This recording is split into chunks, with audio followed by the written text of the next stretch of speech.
When court resumes, Dr. Stephen Schaefer will be on the stand still for the prosecution. It'll be the cross-examination phase of that. It's not expected to last too long because the defense has their own expert, and he was such a solid witness for the prosecution and will be very hard to attack. What he did effectively for the prosecution was lay out the scenarios of what could have happened to Michael Jackson to cause his death. And specifically, he told the jury there was only one plausible scenario, and that was that Dr. Conrad Murray used an IV drip on Michael Jackson and then left the room. Michael Jackson died while the infusion was running. So the propofol was going into his body even as his heart was stopping? That is correct. For the first time, we saw some emotion out of Dr. Conrad Murray. He became very upset, as did his lawyers, while David Walgren, the district attorney, was doing a demonstration with Dr. Schaefer.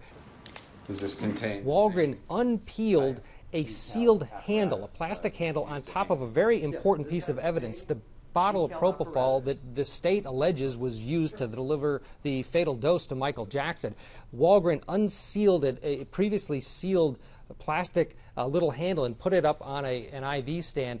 And immediately the defense and Murray became very upset. They told the jury to leave. Eventually the jury did come back in, and it was explained through a stipulation what had happened during that. But for the first time, we saw some real emotion from Murray, who normally is very stoic as he sits at the defense table.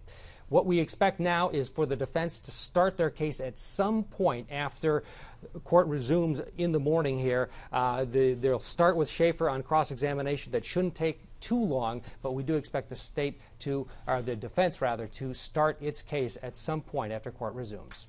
Ted Rowland, CNN, Los Angeles.